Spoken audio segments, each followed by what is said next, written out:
જાડેશ્વર નર્મદા તટ પર આવેલ પ્રજાપતિ બ્રહ્મકુમારી ઈશ્વરીય વિશ્વવિદ્યાલય ખાતે દિવાળી પર્વની ઉજવણી કરવામાં આવી હતી, જેમાં દરેકમાં રહેલા રાવણરૂપી અવગુણોને સમાપ્ત કરી જીવન ફૂલ સમાન બને તેવું માર્ગદર્શન આપવામાં આવ્યું હતું.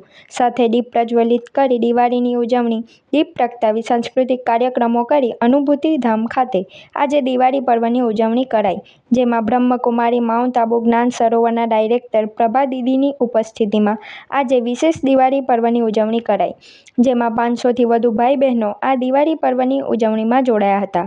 ખૂબ જ મોટી સંખ્યામાં બ્રહ્મકુમારી સંસ્થાના સમર્પિત ભાઈ બહેનો પણ આ દિવાળી પર્વમાં જોડાઈ દીપ પ્રજ્વલિત કરી દિવાળી પર્વની ઉજવણી કરી હતી, જેમાં ભરૂચ સબ ઝોનના ઇન્ચાર્જ અને માઉન્ટ આબુ જ્ઞાન સરોવરના ડાયરેક્ટર પ્રભા દીદીએ આ પર્વએ દિવાળી અને નવા વર્ષની હાર્દિક શુભકામનાઓ પાઠવી હતી. દિવાળીનું મહાન પર્વ જેવો કે આપણે સૌ જાણીએ છીએ કે શ્રી રામજી જ્યારે રાવણ ઉપર વિજય પ્રાપ્ત કરીને આવ્યા અને એના ઉજવણી નિમિત્તે જ્યારે અયોધ્યામાં દીવડાઓ પ્રગટાવવામાં આવ્યા, વિજય મનાવવામાં આવ્યો, એનું યાદગાર અત્યારે પણ આપણે દીપાવલી મનાવી રહ્યા છીએ.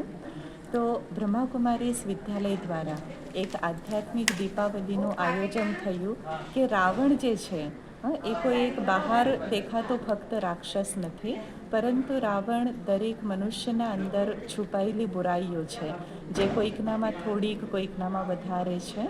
તો એ અંદરના રાવણને મારીને આપણે સાચો આત્મા દીપક જગાવીએ અને પરમાત્મા પાસેથી શક્તિઓનો પ્રકાશ જીવનમાં પ્રાપ્ત કરીએ, એ હેતુસર આજે આધ્યાત્મિક દીપાવલીનું આયોજન કરવામાં આવ્યું, જેમાં 500 જેટલા ભાઈ બહેનો સહભાગી થયા અને કાર્યક્રમ ખૂબ સરસ રીતે સંપન્ન થયો. ઓમ શાંતિ.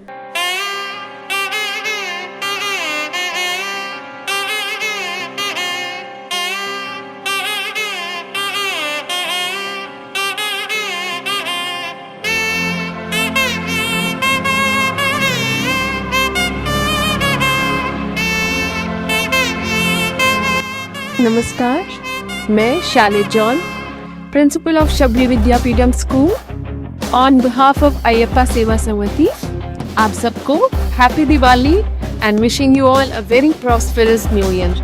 दीप जगमगाते रहे, सबके घर यूं ही झिलमिलाते रहे, साथ वो सब अपने और सब यूं ही मुस्कुराते रहे. हैप्पी दिवाली.